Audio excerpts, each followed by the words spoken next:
Hello, everybody. Welcome back to the lab. Shito. Totally forgot today's stream while playing the new Assassin's Creed. To be fair, I'm kind of expecting today to be quite light in comparison because I am very much aware that the new Assassin's Creed is out. So I'm pretty sure that people would prefer being a Viking than listening to this drone. But welcome. Thank you so much for stopping by. Going to apologize in advance for the first episode. We are going to skip the matcha tradition, because unfortunately I am in dire need of some coffee. Ina, thank you so much for stopping by, mate. Welcome to the lab. Thank you for the lurk. Also, happy belated birthday, because I don't believe I got the opportunity to stop by stream and say that. So happy belated birthday, mate. Oh man, how is everybody? We are going to be diving straight in tonight, as I am ill at the moment, which is extra fun. But it just basically means that I have effectively a limited amount of time. Corona, thankfully, no. None of the prescribed symptoms. It is just a normal cold. Excuse me.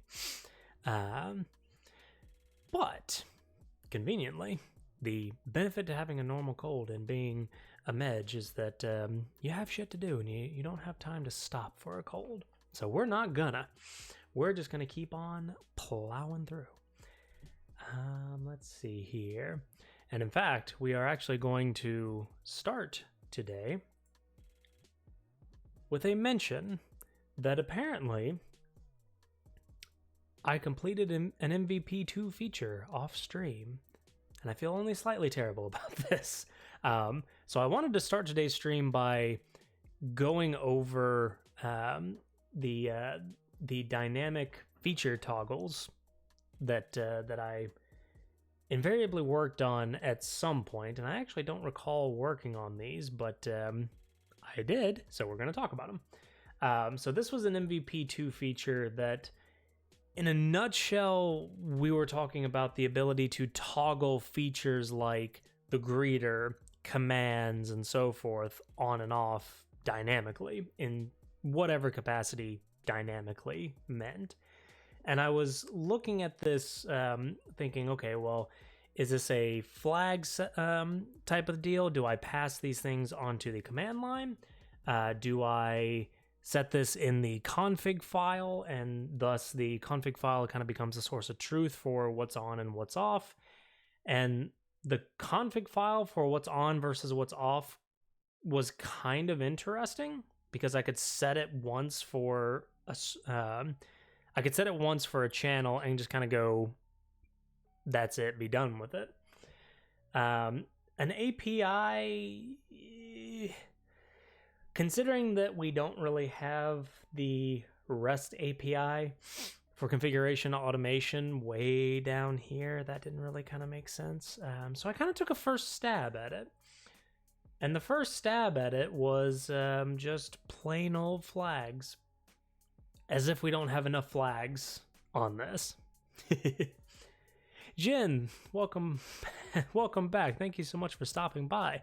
Welcome to the lab. How are you doing, mate? So what I did, for all intents and purposes, is I added 3 flags. I added the greeter flag, which is for greeter functionality, obviously. The command flag, which is commands processing. And then a kind of a convenience all flag, which the all flag is, as the name implies, turns everything on. And these flags are Boolean flags, so to turn them on and off or to use them, you can either just say dash greeter equals true or dash greeter equals false. I default them to false, so I effectively turn everything off by default. The only thing that you get is kind of the log, if you will. And then, or you can just pass the flag name. So you can just say dash greeter, and that is the equivalent of saying dash greeter equals true. And then what I did is I basically just moved the existing code of constructing a ledger, adding defaults to that ledger, and then constructing a store and blah, blah, blah, blah. And I just moved those into an if statement, which the if statement is very simple. If enable commands or enable all. So we have to check for the presence of enable all in each of these blocks. If we don't, then we're effectively just ignoring the fact that the dash all flag exists. Same thing with the greeter. We moved the ledger defaults, the greeter config, and then the greeter registration into an if statement. Same thing. If enable greeter or enable all, then turn this stuff on. And that's really all it took. This is the kind of bare bones, very simple version of dynamic feature flags. The idea of config driving that, again, is very interesting to me. But for kind of a quick MVP, something that I could just very quickly turn on and off, this seems to be working perfectly fine for me.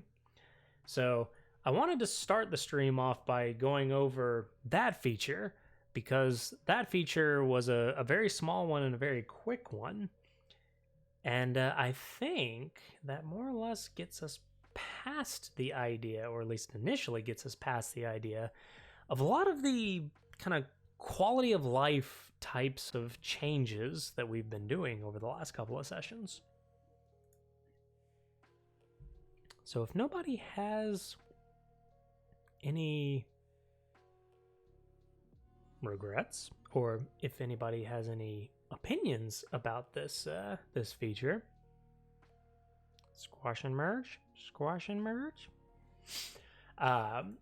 And while we're kind of delegating for that, I think that at this point we have finally gotten past that point for now of all of the quality of life improvements, code improvements, and so forth that I wanted to do for what I consider to be MVP 1 of the bot. And MVP 1 of the bot, admittedly, is not terribly feature rich, but it's feature rich enough to the point to where I have been using the bot for the last probably week and a half or so, I want to say, and it's been working perfectly fine, with one tiny exception, which is that the while moderating for a couple of channels, there's the infamous want to get famous, buy follows and views and prime subs and blah blah blah from insert site here, because they are not getting free advertisement. Unfortunately, the bot does greet that that user, because even if I ban that user first, because more or less the delay time in between receiving the message and me as a human moderator banning that message, I mean, what can you really do about that? So unfortunately, it's been a couple of instances of that message pops up, I ban that bot, but then like 2 seconds later, Medgebot comes in and greets that individual. It's like, edge cases. But as far other than that very specific edge case, which I'm not particularly keen on dealing with right now necessarily, I think I want to call MVP done. And with MVP being considered done, we're gonna squash and merge this feature real quick and delete that branch. Move that to done, that brings us to MVP 2. Thank you, Jito.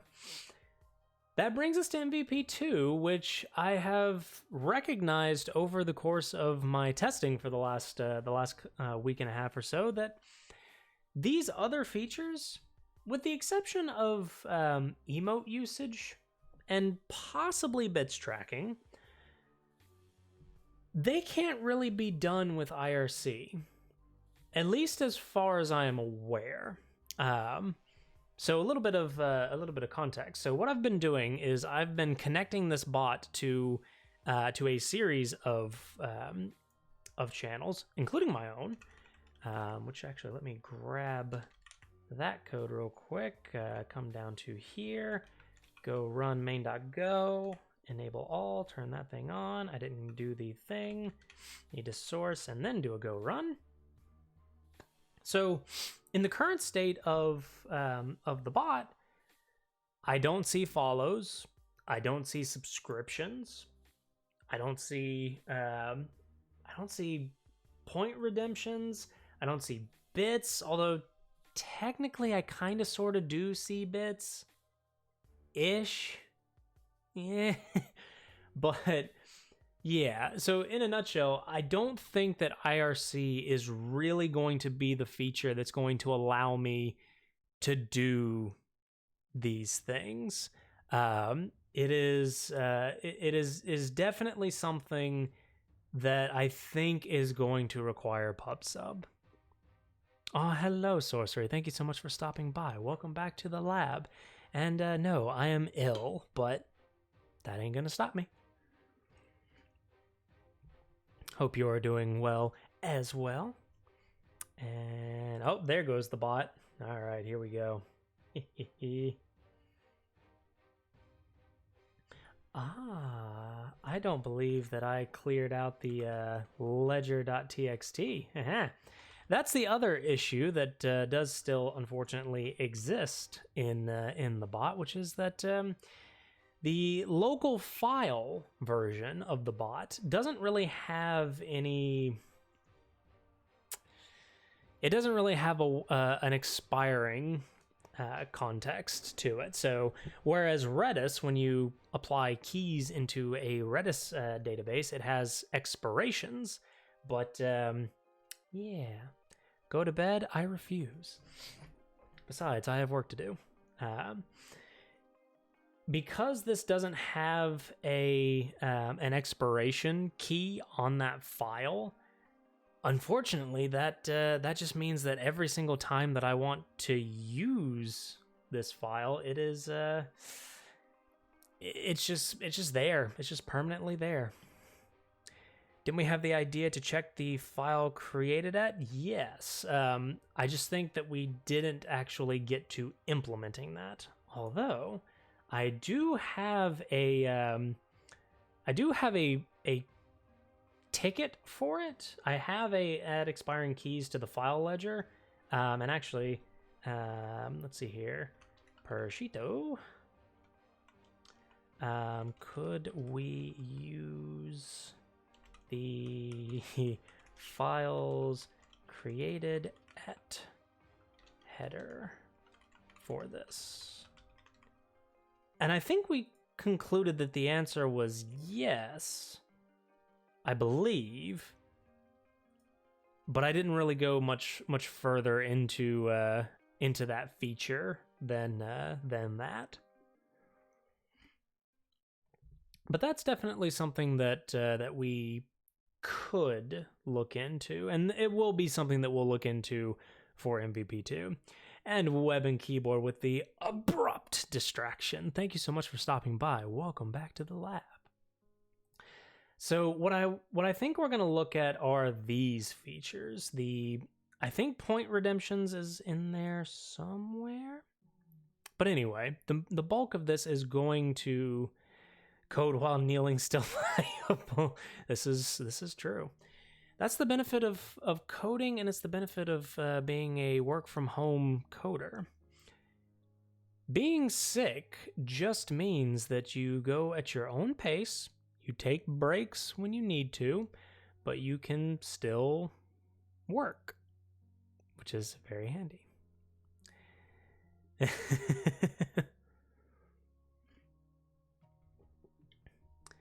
Also, when a man sometimes is dying, even this is just a cold, I think he isn't dying right now. That is correct, Shito.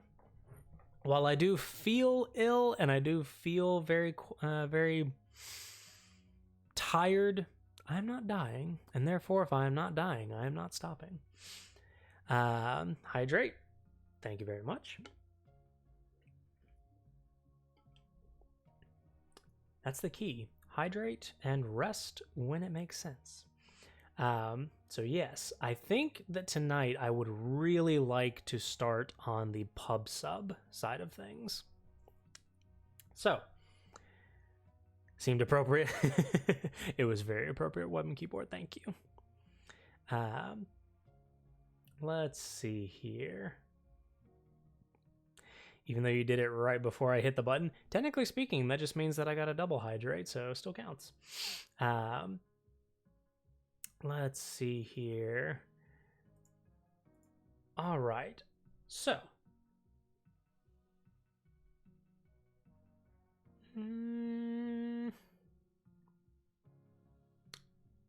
I was going somewhere with that, but it is long gone. So,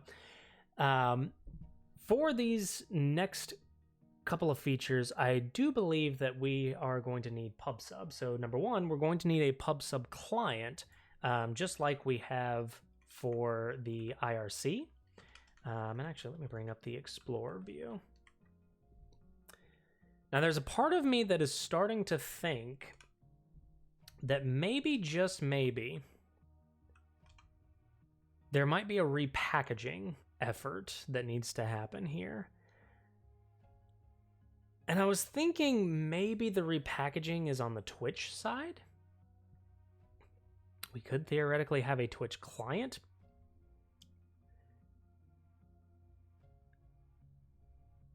Y'all are making me angry for not looking after yourselves. Well, sorcery, perhaps we are looking after ourselves, and therefore there is nothing to be angry about. But seriously, everybody, if you get to a point where you need so, do take the time. If you feel that you are capable of moving forward, then move forward, but make sure that you are not moving forward at the expense of yourself or others. Especially if you're in a public-facing job. If you are feeling ill and you're in a public-facing job, take the rest. It is to the benefit of you and everybody around you. But if you are capable, then allow yourself the ability to move forward. We are pub subbing how we feel. I'll take it, hey. All right, let's see.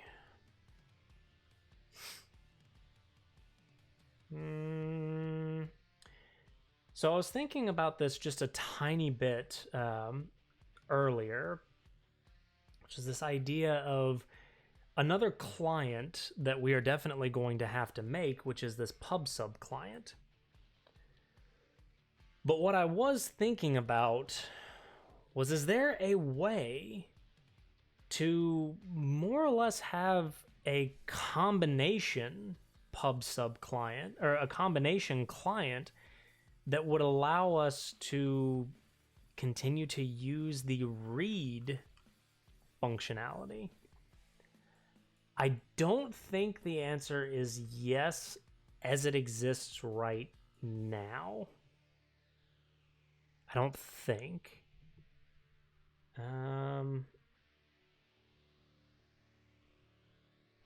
Oh, change the light color.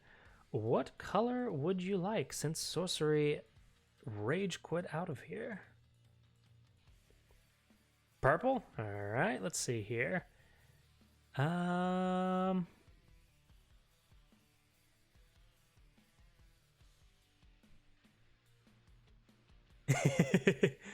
How's that, Shito? Would you like it? Would you like it brighter, darker, more saturated, less saturated? Just double checking.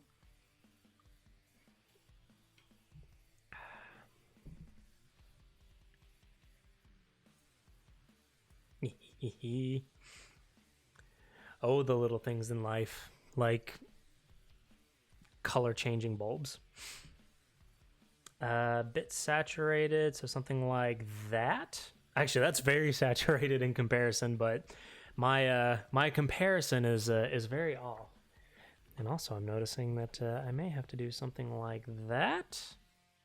A bit less. Let's see here. Let's go like that. We gotta pull and make sure it's always purple. That's kind of fair. There's an element of me that that is tempted to just make this a color and call this Shito purple. I think I can. Hang on. New new scene. Tap the name. Shito purple.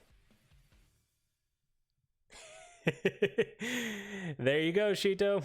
That is officially now a Shito purple. Save. of all the options that we have, Savannah Sunset, Tropical Twilight, Arctic Aurora, Shito purple. Absolutely. All right. Let's see here. Put that over there, and yes. So, Toby. Oh, hello, buddy. Would you like to come up? Come here. There you go. I thought you were lurking, Sorcery. Blah. Hello, buddy. Oh, sweet boy. This is Toby, if anybody has not met Toby up to this point. He is the giant cuddly cat. And this is basically Toby on a pretty regular basis. He loves to cuddle. He loves to smash his face into your face. He's just all around a good boy. He's my old boy too.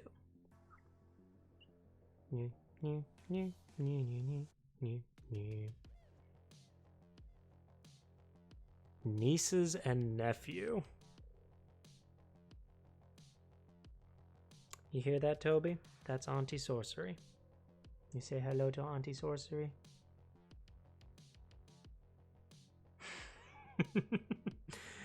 You can tell that I'm ill because I get easily distracted by a small cat. Hello, buddy. All right. Quick cat changes. Now, Jen, are you trying to get my cat to sabotage my code? Because I approve. Yes, so that was the thought was trying to see if there was a way that I could effectively take this existing client and then combine the PubSub client and the IRC client into this class, which would effectively become the IRC or the Twitch client. I couldn't think of a very good way to do that, especially not with this version, or at least not with this format. So I think for the time being, what I'm going to do is I'm going to create a separate client. And I think I'm going to create this separate client in a new directory called Twitch. And inside of that new directory, I'm also going to make, well, actually, you know what? We'll just have it in the Twitch folder for now. Solar Truth. My apologies for my terrible implementation of English, and welcome back to the lab. Thank you so much for stopping by. Let's see here. So this is going to be Twitch pebsib.go. We're going to go ahead and restart. Because I'll never be an actual aunt. You say that as if it's a bad thing, Sorcery. Type PubSub client struct. And then for, I think for the PubSub client, we're going to have something very, very similar to the IRC client. more or less we're going to have kind of the same thing. I think. I don't necessarily know that we're going to need the mutex. Also, why is that still here? Hang on a sec.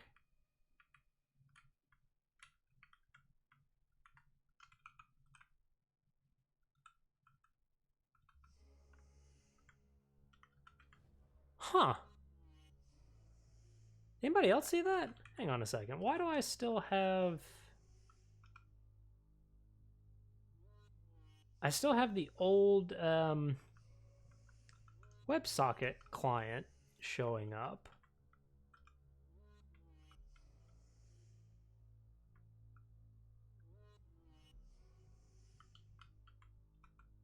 Do you know why that is, Toby?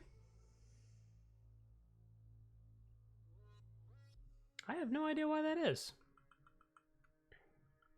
Anybody? Okay, hold on. I need to check this. If I quick fix... Oh, now if I quick fix, nothing happens? Yeah. NHOYR. Okay, hang on a second. NHO...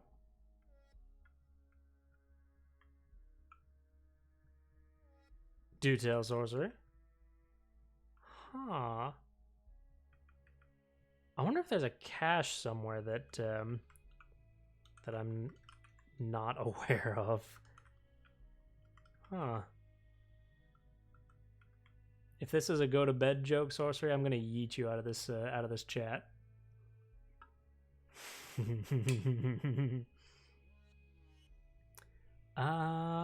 You know, I feel like this is probably gonna be the exact same thing.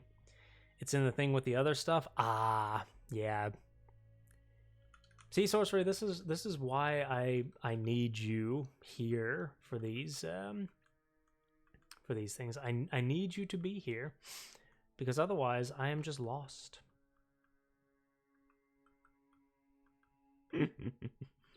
All right. Let's get this going. And yes, I'm being quite lazy. I am literally copying the pub/sub or the IRC code, and basically just popping it down here because I can, and because these things are literally the exact same thing, almost. So much the same way, Infinite Wrinkly Brain. Oh, we know. Oh, we know. Now the message part, that is actually going to be quite different. That I'm going to have to think about. This I might actually call an event instead. I'm not yet certain what event is going to be.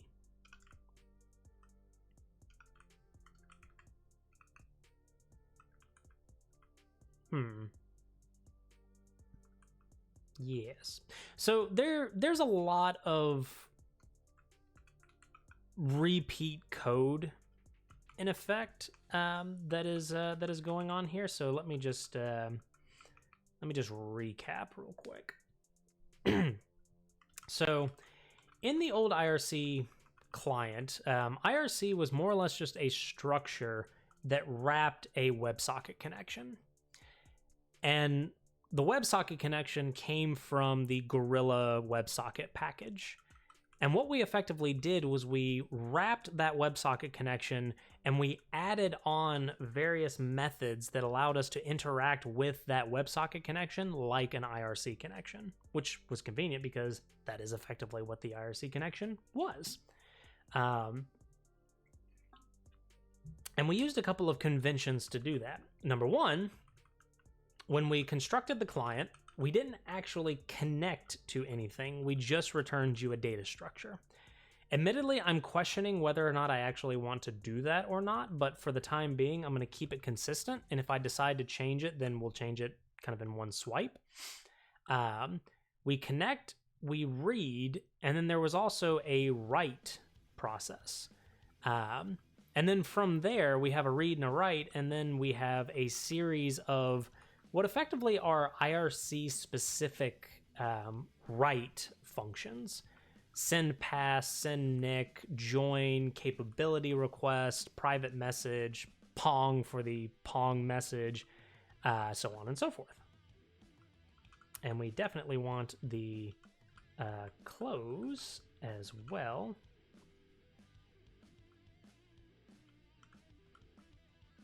And same thing, this is PubSub client. And reads from the PubSub stream one event at a time. So you can see that between the IRC client and the PubSub client, there are subtle differences in what we're doing, but the general gist is kind of the same. What I am not completely aware of is this part. So we have a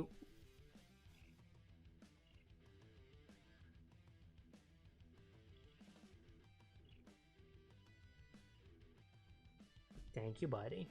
I appreciate it. May I ask if this is Vim and which kind of Vim this is? Absolutely. Yes, this is Vim. And tell you what, let me get out of here real quick. VimRC. It is standard Vim. It is not NeoVim. Here are my dot files if you would like. It is Vim 8.1.insert patch version here. And I'm using a couple of plugins to do what I need it to do.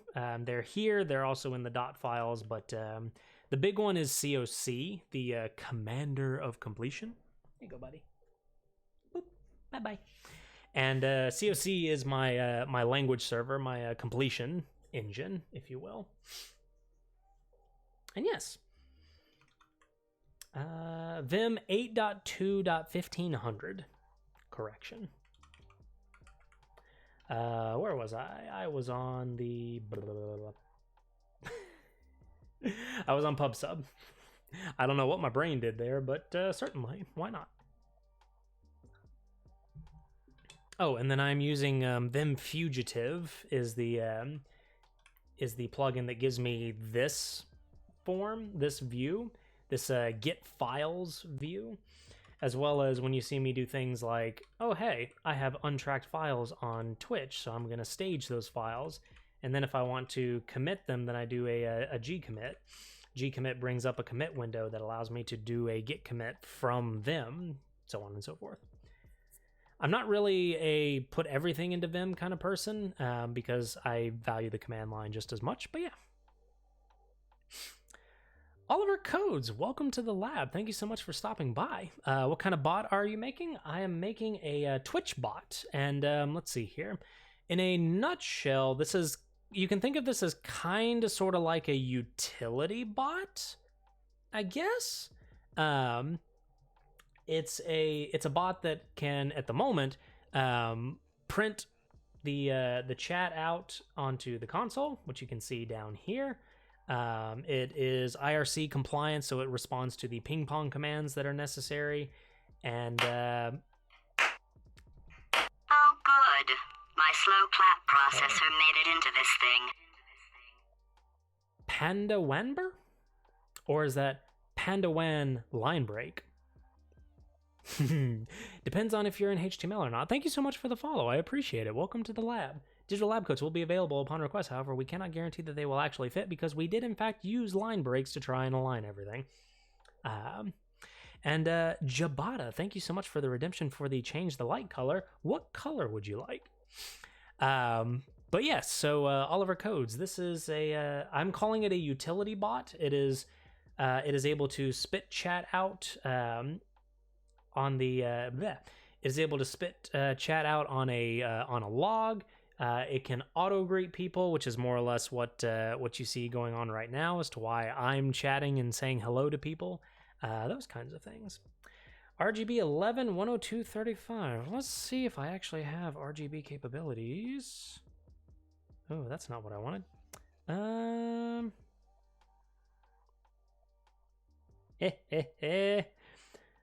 I don't have RGB capabilities. I don't have RGB capabilities on Philips Hue. That makes me very sad. Uh-huh. You know what? We have a way to fix that. Let's see here. Well, I say I have a way to fix that. Ah, forest green. Let's see here. It does not appear so. Apparently, Philips Hue, unless I am missing something, does not have that capability. That is very interesting. That's probably about as close to forest green as apparently I'm gonna get, which for context, I'm literally having to use a color wheel to implement these colors, so I hope that color is to your liking. Can I do something like that, perhaps? It is getting very dark in here. Hey. But thank you so much for the redemption. Welcome to the lab. What about making the bot change the light color automatically? That is definitely a goal. And actually, for context, we do have a Trello board, which is currently tracking the features that I'm wanting to implement for the bot. Hopefully that is still public. At least I think it's still public. But one of the things that I am wanting to do is recognize point redemptions. And if I can recognize point redemptions, then I can do things potentially like connect to Yieldy Hue API and change the color on whim.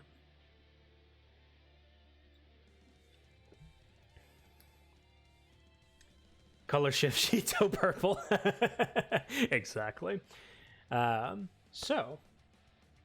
Which for context for our new viewers, we currently have the bot listening to IRC, Twitch IRC, the chat bots and IRC APIs.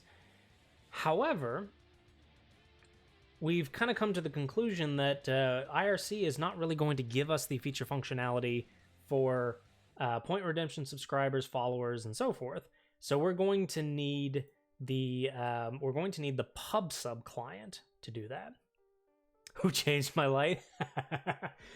Oh dear, we're gonna have a light war here soon. So that's what we're doing right now. We are building a client to interact with the Twitch PubSub client. This stream is giving me many ideas for my own stream. Ooh, let's give you a shout out here. Are you also live coding on Twitch? Boop. Let's see here. So what do we have? We have a type, and we have a JSON data blob. Which I think this is that was the JSON inside of JSON that I was looking at. Oh, so we do have connection management with WSS PubSub edge.twitch.tv. Just started a couple of weeks ago doing rendering library for Rust. Insta-follow. Gonna go ahead and give you a follow there. I'm curious to see some Rust. I have obviously gone the Go route because I don't do as much system level work. Therefore, I don't really have a direct usage for Rust, but I'm very curious. Oh, good. My slow clap processor made it into this thing. Thank you so much for the follow, Oliver. Welcome to the lab. Digital lab coats will be available upon request. However, we cannot guarantee that they will actually fit because, unfortunately, the lab coats were made in Go, and they were made in Go with a little bit of memory contention, so we're not entirely sure if things lined up properly. So, just like IRC, we do have a ping pong. Except that this ping pong apparently puts the onus on us to send the ping messages. Huh. So to keep the server from closing the connections, clients must send a ping command at least once every 5 minutes. If a client does not receive a pong message within 10 seconds of issuing a ping command, it should reconnect to the server. Oh dear. But Go routines are nice. Oh yes, they are. And we are making slight usage of Go routines at the moment, or at least we are making usage of Go routines, and I might show that here in just a minute if we actually start to get this implemented. Interesting. Okay, so at a bare minimum, we do have... Ooh, I didn't mean to do that. Let's come back up here. We do have a bit of a structure. So we have type, string, JSON is type. Oops. If I can find my keyboard properly. We have a type and we have a data, which is also unfortunately a string. But I think there's a way to do embedded JSON destructuring. We'll kind of have to see what that looks like.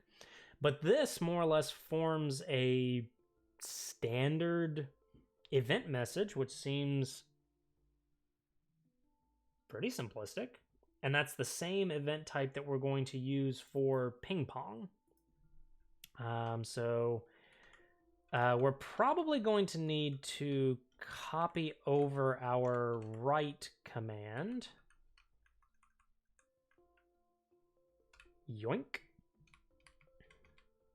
And we'll come back down here, plonk that down there, change this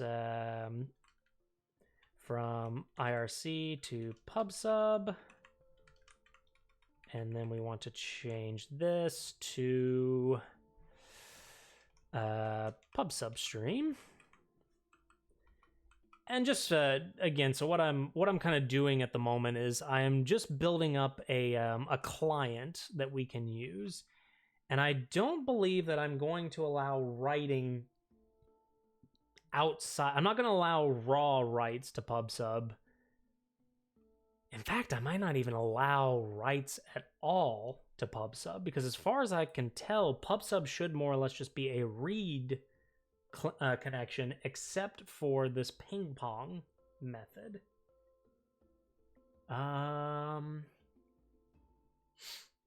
Clients can listen to up to 50 topics per connection, and we recommend a single client that establishes no more than 10 simultaneous connections. Had an accident here. My wife didn't have a look to the candle and the wax dropped on our TV. Oh no! Please tell me it's okay, Shito. And please tell me the house is not on fire. If the house is on fire and you were still messaging on Twitch, I would have questions. But I'm assuming that by presence of chat messages that the house is not on fire.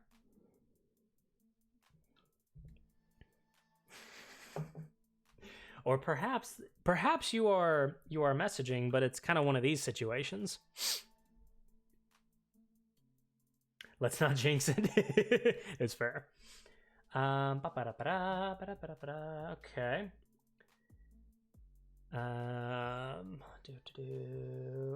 If clients are slow to read messages from the connection and the server is simultaneous buffering more than 30 messages to an individual client, the client will be Ooh, interesting. Okay.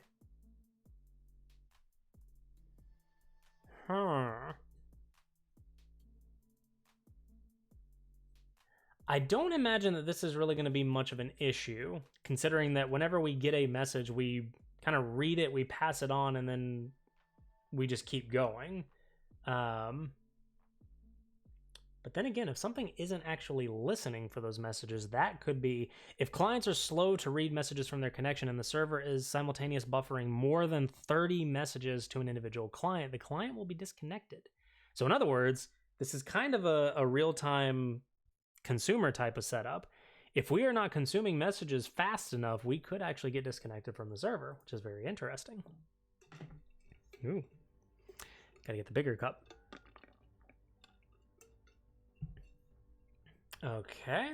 Once a client establishes a connection, it can listen on topics it cares about. Clients can listen on many topics at once and add new topics at any time by issuing new listen commands. Yes, Shito, I have worked with SQS. Once a client no longer cares about a particular set of topics, it should issue unlisten commands to stop receiving. And authentication is another OAuth token. Some have required scopes.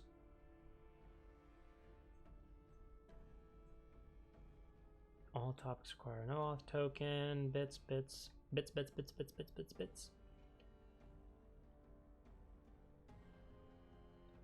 Okay, so I'm already seeing something.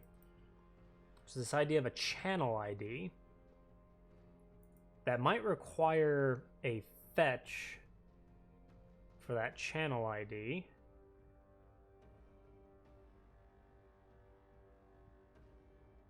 Moderate actions through PubSub. That would be interesting. Okay, so we've got a get channel endpoint, we've got a get user endpoint, although I don't think that we're going to use the get user endpoint very much. At least it doesn't look like it. Because we can still use the IRC for chat and for whispers and etc. Ooh, okay, so we've got subscriptions, we've got channel points, we got bits, notifications. Where's the follows, though? Oh my goodness. Question for you. I've read that the queue can have a max of 120,000 in-flight messages. This means I can't send more messages to the queue? Oh, what is it? I think it depends on how you're sending messages. I think, and Oliver, keep me honest on this if you know. I want to say that it's not that you can't send message. Well, technically speaking, if you're using, say, the AWS SQS client, the SDK, I think that call just blocks. And depending on configuration that you may have for timeouts, retries, and so forth, if you hit 120,000 messages or whatever the theoretical maximum is, then the client just blocks from sending that message. Which to me would mean that you don't have enough consumers if you're piling up messages without them being read fast enough.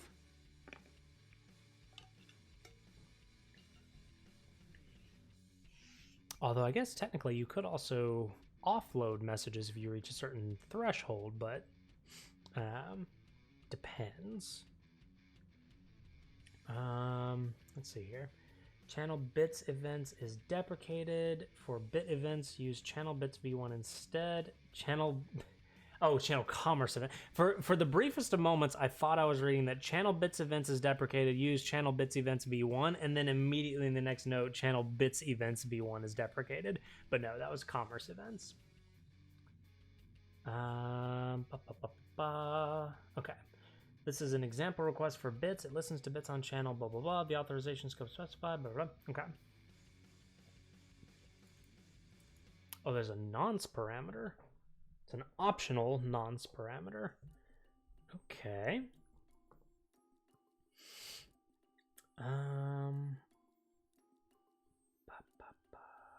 Okay. So I'm just looking at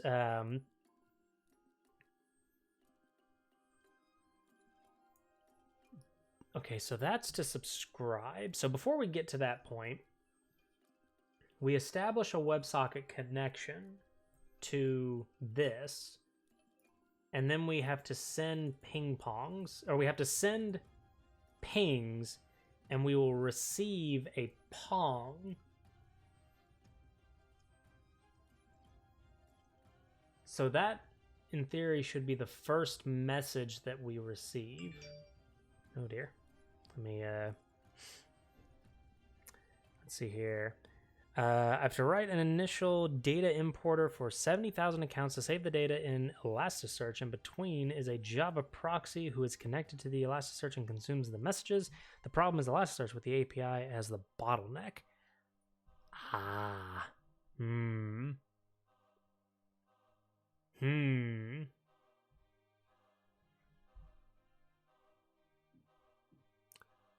That's a good question, Cheeto. An option, I guess it depends on what's on the other end of the queue. But if you know that you're going to run into that theoretical maximum, you could spin up a second queue, and just use that as effectively kind of like a, for example, what we used to do is more or less a switch, kind of like a railroad track switch.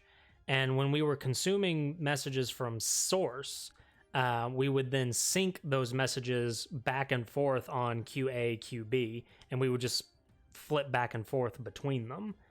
What that more or less allowed us to do is avoid a lot of the kind of theoretical maximums that those required, especially since on the other end was a consumer that was, I can't go into the details, but the consumer was very, very slow in processing those messages. They were dropping it into a data lake, so there was a lot of processing that was happening per message. And so we got around that by basically just fanning messages in between two queues. Or actually, technically, I think it was 5 or 6 queues that I think we ended up with when we actually went to prod. And we just fan them out that way. And whether you have one consumer listening to 5 queues or whether you had 5 consumers listening to 1 queue, I think either approach would be fine.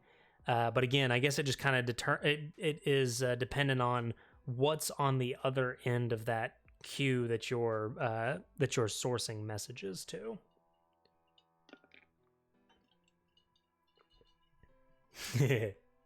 That was the theory. The theory was effectively read data in batches out of the old system, plop them onto message queues, and then in a asynchronous manner, take that message, process that message into the new format, and then drop that new formatted message into the data lake. And that was not a fun time. That was not a fun process to run with. Just saying. Okay, so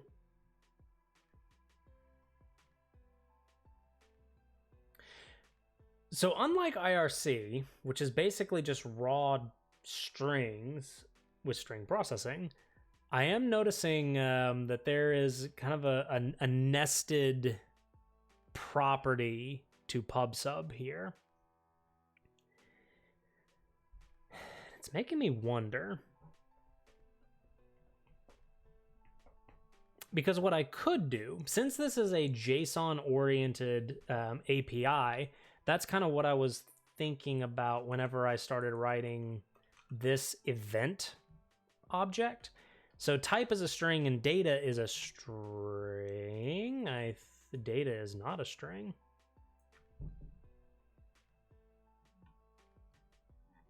Data is an arbitrary object, even though it says it's a JSON blob. Ah, crap.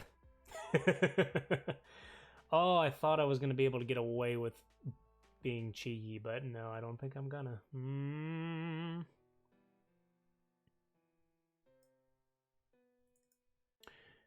The response can be an error, or the response can have an error. Very interesting. Okay, so we probably want to have error here. JSON error, because I do not believe in swallowing errors and just letting them disappear into the void.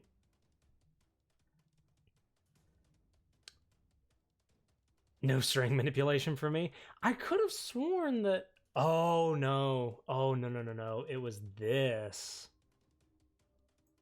hang on a minute. Hang on a second. Okay. So type data topic, which I think the topic was the same up here. Oh no, topics, and this is topic. Damn it. I'm hoping for model reuse, but there's just the ever so slight difference. Topic and message, but then the message, this is what I was thinking about. Data is a JSON object. Message is just a string. It's basically a JSON quote escaped string.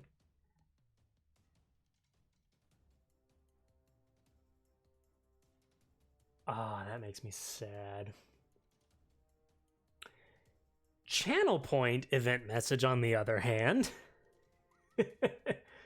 Wow. And then what does channel subscription? Channel subscription event is a flat message. My question exactly, Oliver. Like, okay, so subscriptions and channel point redemptions are more or less static objects. They have a defined structure, and the structure look like that.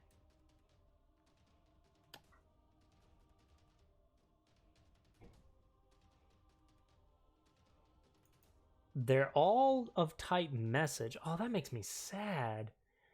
Why couldn't the type be like subscribe? Damn it. Subscribe or resubscribe or subgift or... Oh man, so that means we're going to have to evaluate the topic as well. Oh man. This got even more complicated, chat.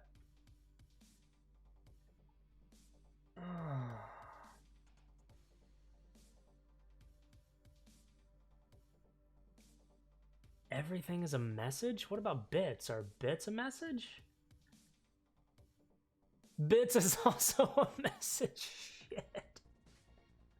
So basically, we only have a type of listen, a type of response, and a type of message. Okay, so if the type is a message, then we have to switch on the topic. We switch on the topic, we evaluate the prefix. The prefix is either a channel bits event. This is bits v1.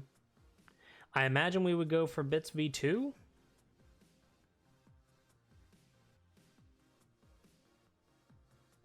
If the cheer was not anonymous, null if anonymous. Noted. Yeah, so we'll probably just go for v2. I mean, if v2 is out and we're building this from scratch, we might as well go with v2. Bits badge notification I don't think is particularly useful for us, although maybe eventually. Channel points is its own type. Why? Why is it so different? Oh, that is very annoying. All right, chat. We're gonna do a little bit of a poll. Let me get this set up here. Actually, we'll do it over here. Not even the casing is the same. I know. All right, so poll. Which feature first?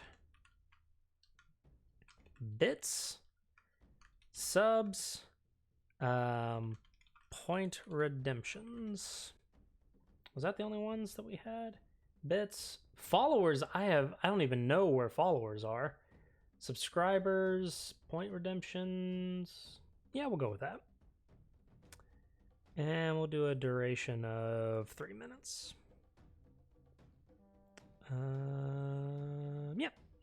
All right. So I have put a poll at the that way. I put a poll at the top right of the chat.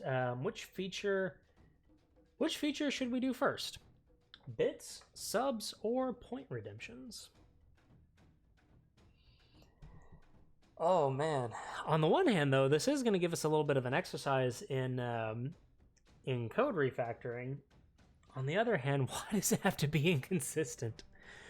Why does it always have to be inconsistent?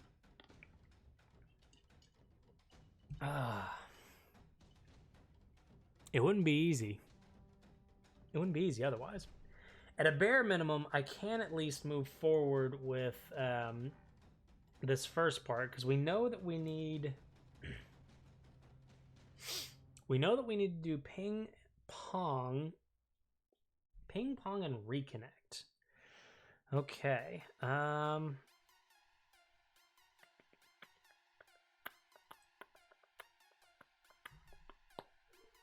And that's going to come down as an event. Read message IRC con read message var is equal to nil, return effectively an empty event with the error. Otherwise, JSON dot new decoder dot decode. Oh no.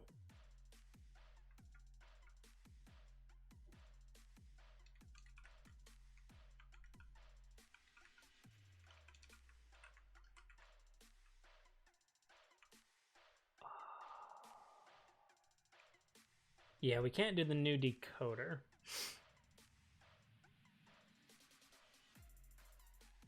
Just implement them all at the same time. It's not procrastination. It is efficient management of time and sanity. Okay,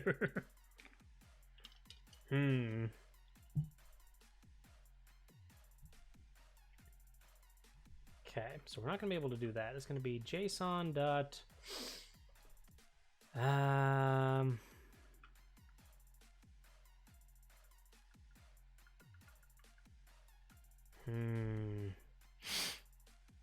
How are we going to do this?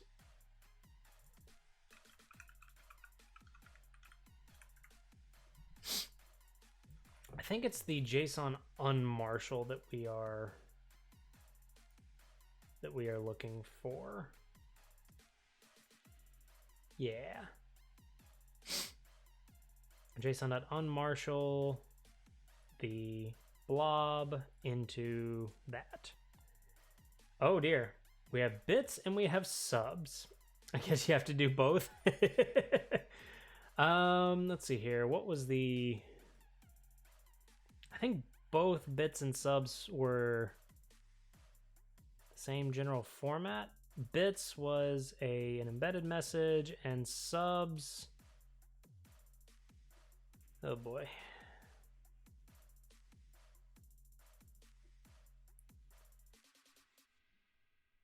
Context, resub, context, sub, gift is gift. Oh boy. You know what?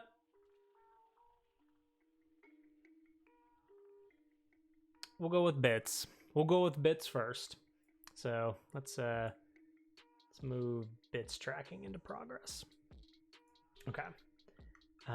So it's not decoder, it's unmarshal. And we need byte of message if error equals and error does not equal to nil, return event error. Now that is something that I think would technically be a panic situation, but I'm going to defer that until later.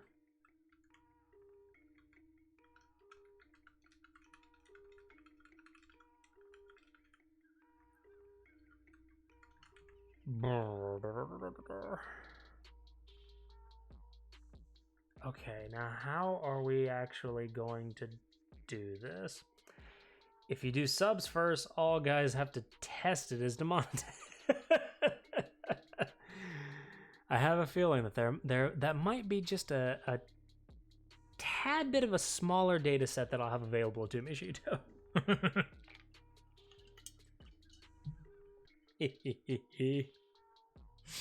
As you can tell, I am terrible at optimizing for monetization. Okay, so now why am I doing that on the read part? I really need to do a write part. Okay, let's do a... Oh, also, we need to... IRC, change that to...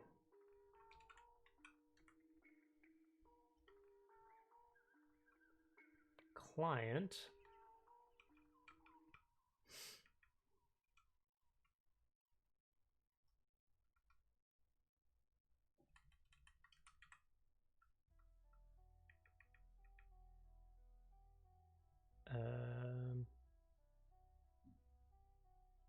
Yes.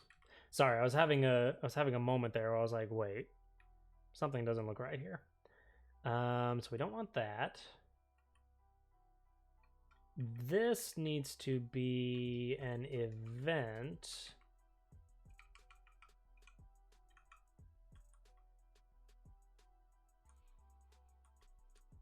PubSub client, PubSub client.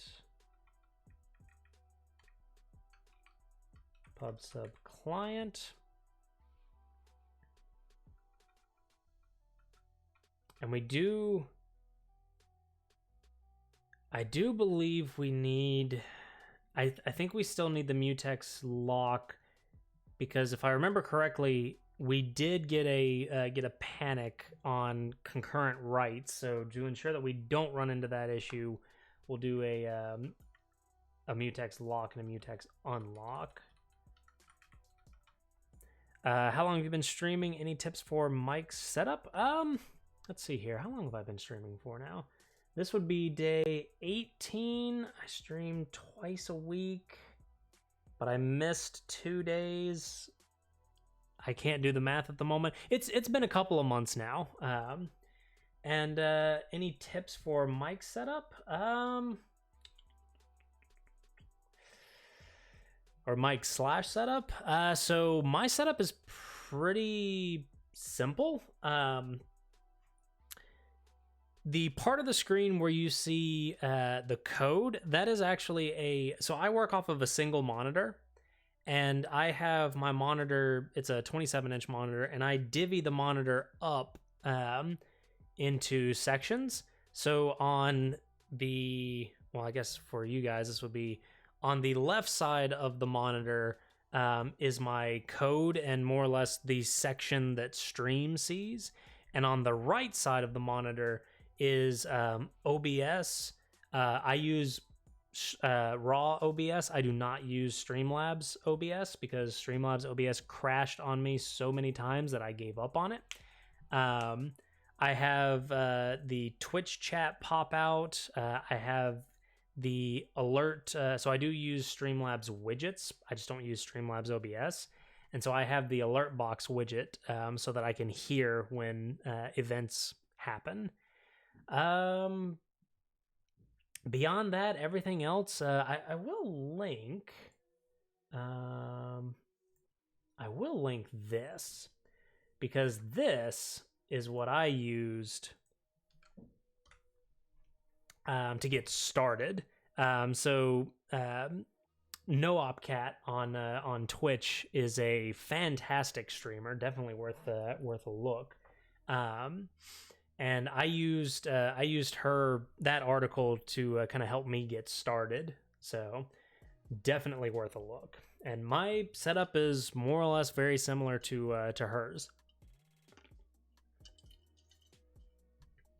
with a couple of exceptions on automations and things of that nature.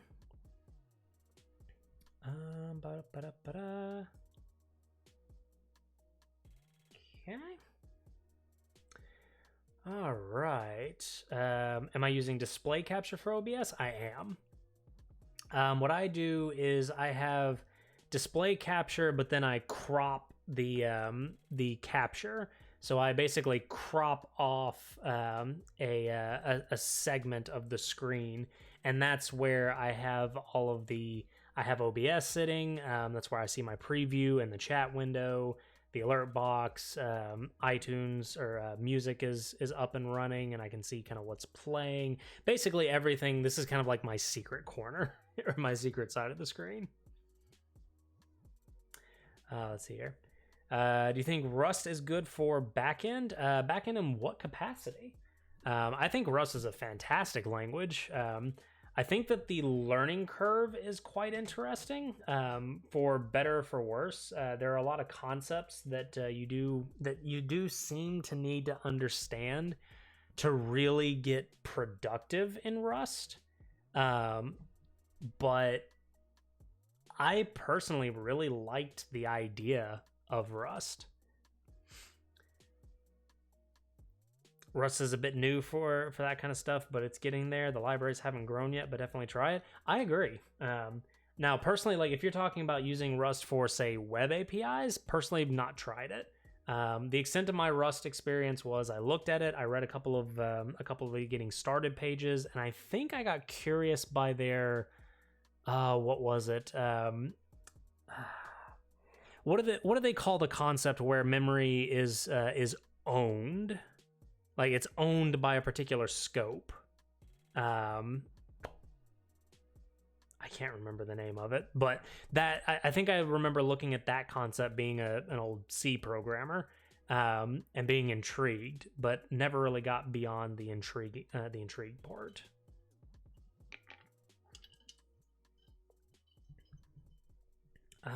Let's see here. All right, so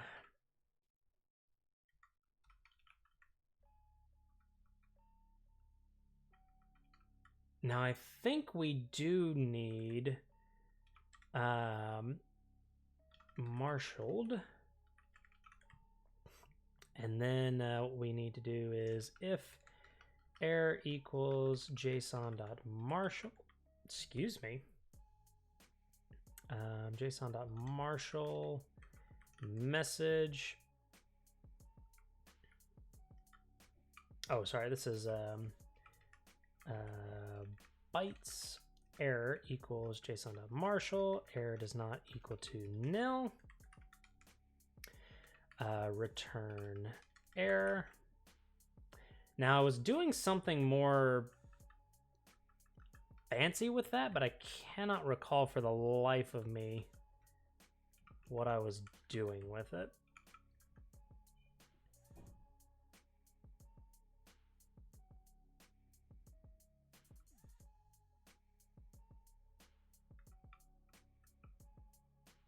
Oh, I can't do that because of scoping. Whoops. So let me come back here. If error does not equal to nil. Oh wait, no. So we don't need marshaled. We just need bytes. There we go. So effectively, since this is a JSON API, we do have to do some JSON marshalling and unmarshalling. And with the WebSocket connection, or at least the WebSocket write, we're just taking that plain text object and then writing it out directly. Although I wonder if WebSocket has a JSON message.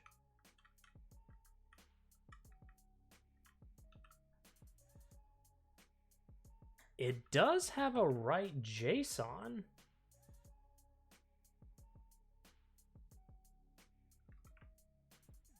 Huh. Interesting.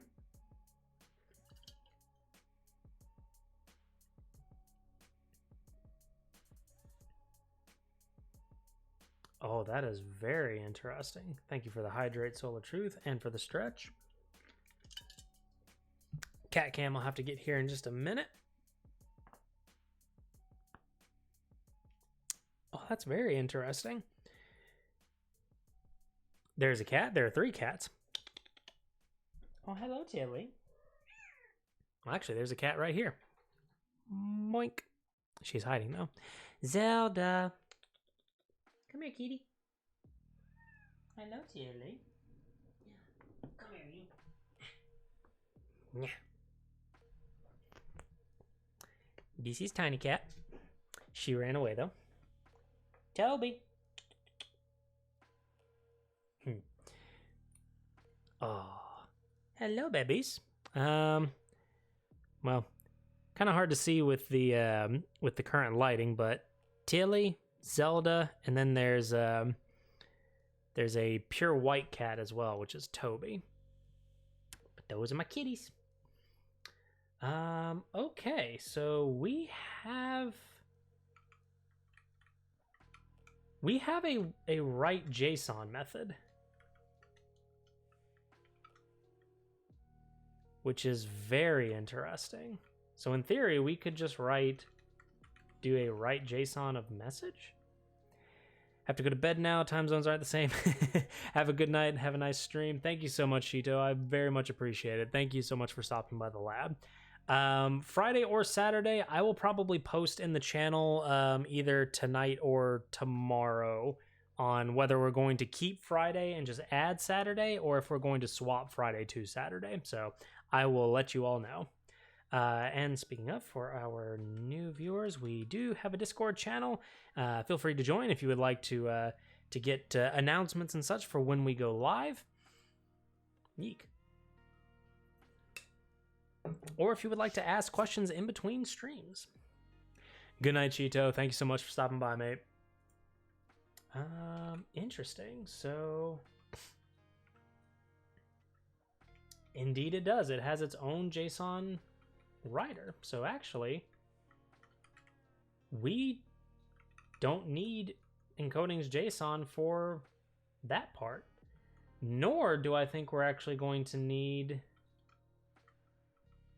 read message either. I think we're actually going to be able to do read JSON. Let's see here. Read JSON reads the next JSON encoded message from the connection and stores it into the value pointed by V. Okay. That is interesting. It makes me wonder if there's a caveat to this, but I think we'll find out pretty darn quickly. And what we're kind of doing here with this write method is I'm basically setting up the plumbing necessary to do this first part, which is the ping pong function. So if I come back to, where are you? Here we are. So for ping pong, now in comparison to IRC, where IRC is sending us the ping and we have to respond with a pong, which you may have been noticing every once in a while, you'll see a ping pong message go by in the CLI down here. So in IRC, Twitch sends us a ping message, and we are responsible with responding with a pong message. However, it seems like in the pub sub, that responsibility is flipped. Now we have to send a ping event, and the server will send us a pong event. But there's something that I want to see. Golang JSON omit empty. I forget what omit empty was for. Or not what it was for, but oh yeah, here we go. The field is omitted from the object if its value is empty as defined above. Perfect.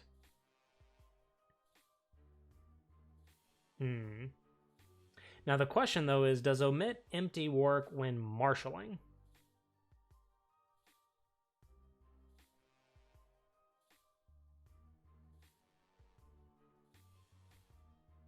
I cannot remember this. Where's omit empty? The encoding of the field. The omit empty option specifies the field should be omitted from the encoding if the field has an empty value defined as false, 0, a nil pointer, a nil interface, an empty array, slice, map, or string. Perfect. That's actually perfect. Because what that means is that I can do this. So the type is always there. The type is always there, but data is not. In theory, data is not. Now, what's it complaining about? We'll get to that soon. Oh, whoops. I did not do that properly. Boop. And then boop. And boop. There we go. Got to get your double quotes right. So what this is going to do is it's going to allow us to basically partially construct event objects such that we can do this version here where we are just sending a ping. And so with the write method, that's going to give us the ability to do pub sub client send ping. And the send ping is more or less a very similar bit to what we were doing before, which was client.write event type is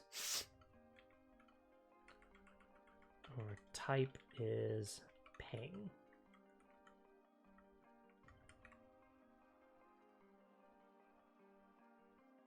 The marshalling syntax always rubbed me the wrong way. Seemed like an afterthought on the designer part. I think what they were trying to do was they were trying to encompass a lot of different protocols. So like JSON, XML, YAML, protobuf, all of these disparate protocols. I think they were trying to come up with a way to encompass all of them.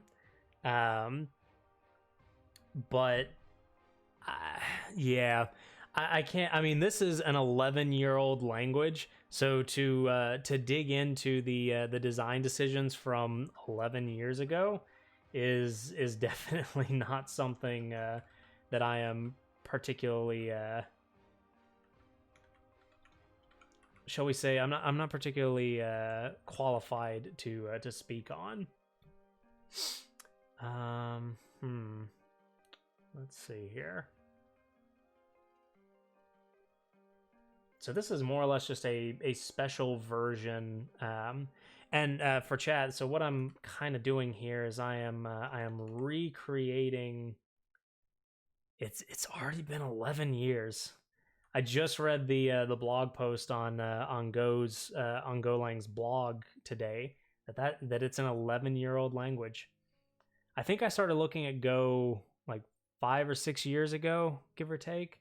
Has it been 5 or 6 years now?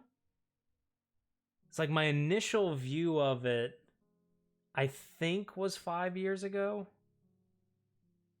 And then I just started getting serious with it a couple of years ago. It is...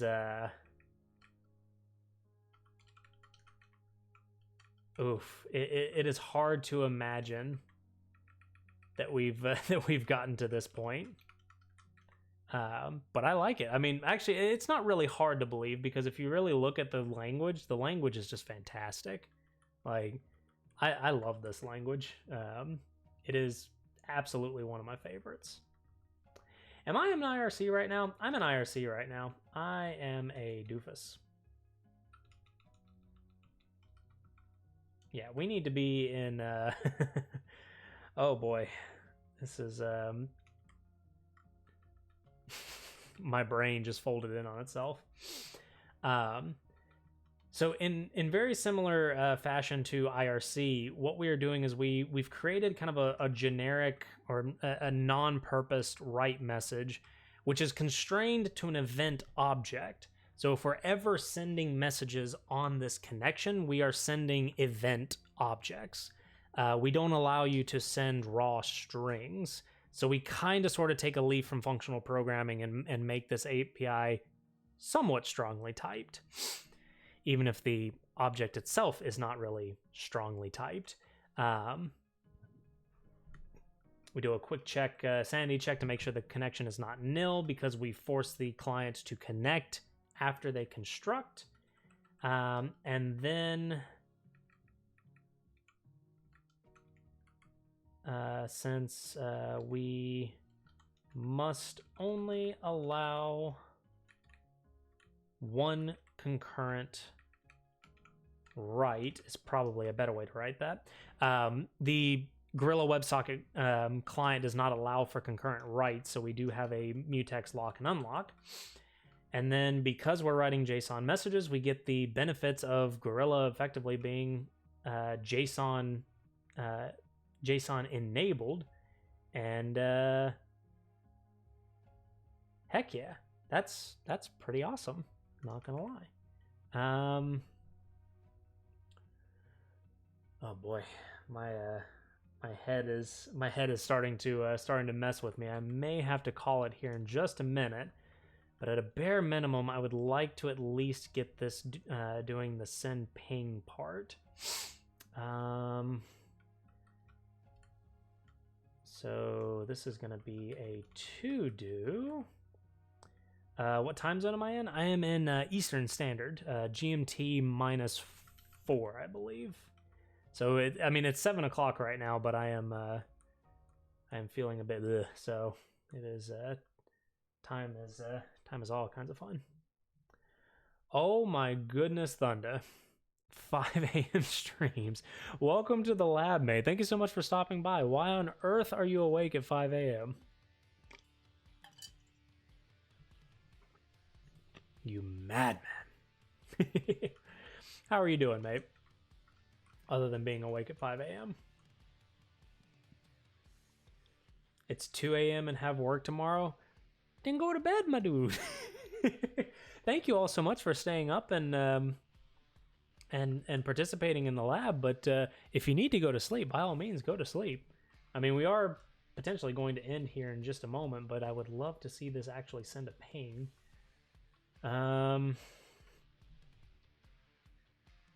Although I don't know that we're actually going to...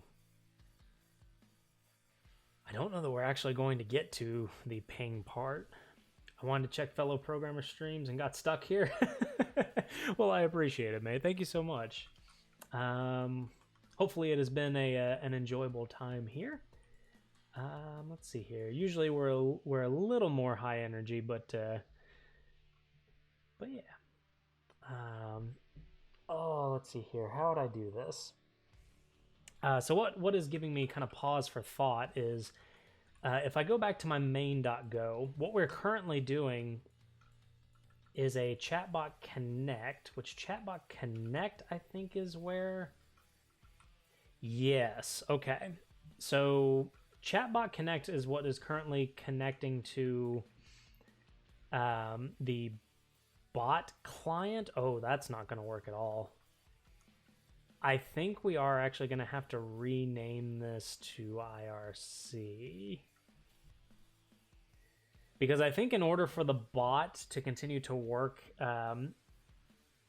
as intended, I think we're going to have to add a new field here for PubSub. Basically add a client wrapper for PubSub and have the bot manage that client as well as our current IRC client. Client. So many clients. Oh, did I miss Sorcery's message? Oh, darn it. I'm sorry, guys. Let me send Sorcery a message real quick because I missed her message.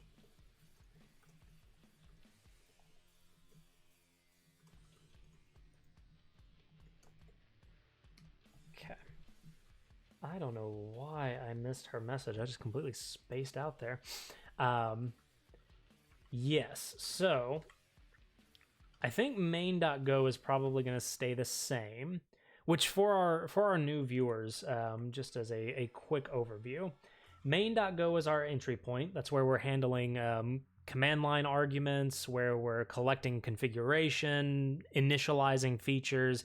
Everything that's kind of the bot startup happens in main.go.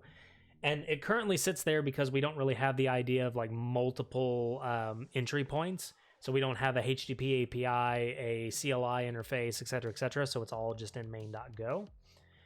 And then our main abstraction is bot. So bot is just a wrapper around the IRC client and a collection of handlers. So the bot is responsible for connecting to IRC, reading from IRC, authenticating, all of these things we effectively abstract behind this bot interface. And then our handlers are message handlers. So handlers are effectively, you can think of them kind of sort of like HTTP handlers. They are functions that accept an IRC message, return no response, and they do something with a received IRC message. So what the bot does is, as it's reading chat, it spins up a Go routine for each of the handlers that is registered to the bot. It spins up a Go routine with the Go routines with the handler's listen method, which handler, by the way, is just a struct that is the consumer and a message channel, which is where the messages are sent. And then the bot goes into a read loop, which the read loop is going to be kind of interesting. I think we're going to have to do a select here. But the read loop or the for loop is basically reading from IRC. It receives a message, an IRC message, and then it broadcasts that message out to those handlers. So, for example, the logger that's down here in the CLI, that is a read logger. It's a read logger handler, or the logging handler that you can see on the left. The handler for ping pong, the handler for commands, the handler for greetings, all of those things are handlers. And what the bot does is it synchronously reads a message off of the WebSocket connection, and then it broadcasts that message out to all of our handlers, if you will. That format has worked pretty well, considering that we've just been reading IRC messages, but now we've got a little bit of a problem, which is that we have multiple clients. We have an IRC client, and now we have a PubSub client. And I think I'm going to need some time to really think about how I want to handle that format inside of the bot code. So I actually don't know that I'm going to get... I don't think I'm going to make it tonight. Secret? Secret is just the secret store. So we have this interface for a store which stores secrets needed for bot integrations. And the only secret that we're fetching right now from the store is get Twitch token. And we have an env store which reads it reads environment variables to grab those secrets. And then we have a vault store which integrates with HashiCorp Vault that reads that same secret from Vault instead of reading it from environment variables. And then we also have our tiny little store factory, which based on the store type that we have configured in config, we will return the appropriate store value or store factory. Yeah, I don't think I'm gonna get to this tonight, unfortunately, chat. I've only been going for like an hour and 40, which is a bit of a shorter stream in comparison to what we normally do, but I think I might be at that tipping point. So I think we're gonna call it here. Let me go ahead and get a commit going. What do we have? Gfig? No, gdiff. Oh dear, that's not what I wanted. Gdiff.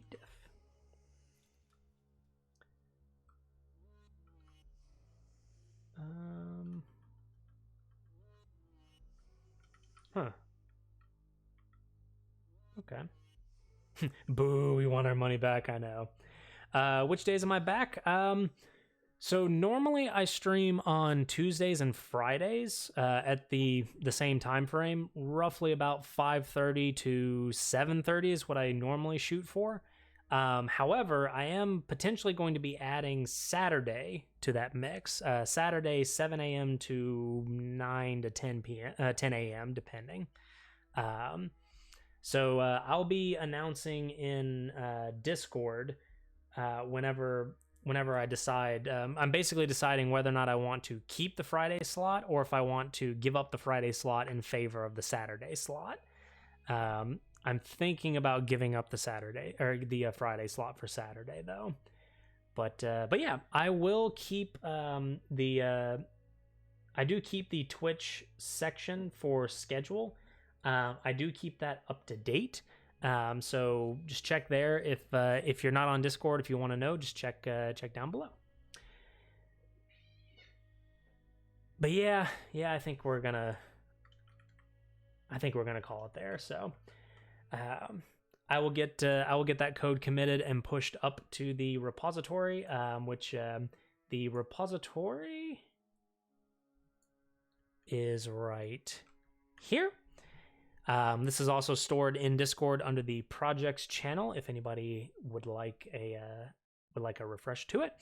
But I think that'll do it for tonight, chat. So and I apologize for the shaking camera. I was trying to get a camera mount for the camera, but I just couldn't find a camera mount that actually worked for me. So we'll get there at some point, or I'll just learn to stop putting my elbows on the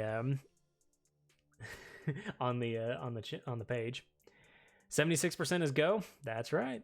16% of HTML, which was the admin page that we started to work on. We haven't really gotten too far with that.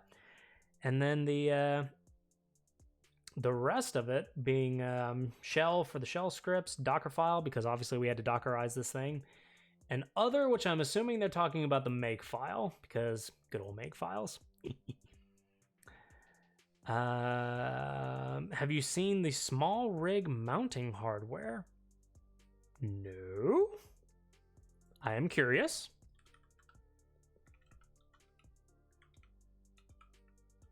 Small rig mounting plate lets you build a mount out of anything. Interesting. Also, welcome to the lab, Casey. Thank you so much for stopping by. Unfortunately, we are just about to end for the night. But yeah, I have not looked at that. No. They make professional mounting bits for cameras, filming, etc. Okay, I will definitely give that a look. I tried a couple of the camera arms from Amazon and so forth, and either the arm themselves was too shaky. So like if I accidentally put my elbows on the table, or if I accidentally hit the table, as you can see, unfortunately the camera shakes, and that's because it's currently sitting on a monitor arm. I tried to do the same thing with mounting arms, or with actual like arms for it, and it just shook the exact same way. I could have probably mounted the arm onto, say, like my server rack that's sitting next to me, but I didn't actually have an arm that was long enough to support that. So, but we'll get there at some point. But that'll do it for now. I'm going shaking camera adds dynamicism to the coding process. I mean, it kind of gives you kind of a realistic view of what is inside of my brain, so minor details. Are we done already? We are, Guitar. In at the absolute last moment. But thank you so much for stopping by. I appreciate it. Thank you so much. I am going to give you a quick shout out because Guitar is a fantastic streamer. Definitely somebody that is worth a look. He is a very good mate of mine and very wholesome streamer. So give him a look.